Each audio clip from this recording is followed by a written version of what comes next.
Maswerteng umaga po mga ka-STL. Narito na po ang resulta ng STL Rizal para sa araw na to. First draw, January 31, 2026, araw ng Sabado. Naway ang mga natayaan nyo pong mga numero kanina ay manalo nawa ngayong umagang ito, 11 AM. Kaya't kunin nyo na po ang inyong mga ticket. Narito na po ang resulta.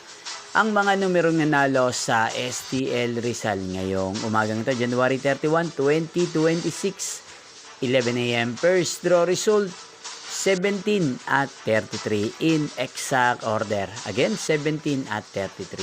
At ngayong umagang ito sa STL Rizal, atin pong i-shoutout si Kuya Jello ng Rizal na nanonood po ngayon sa channel na to. Shoutout po sa inyo Kuya Jello, sana po ay nasa maayos kayong kalagayan. At sa lahat po ng mga taga Rizal, shoutout po sa inyong lahat. Inyo pong napanood ang resulta ng STL Rizal. Magkita-kita pong muli tayo mamayang 4 PM para sa second draw result ng STL Rizal. Thank you for watching.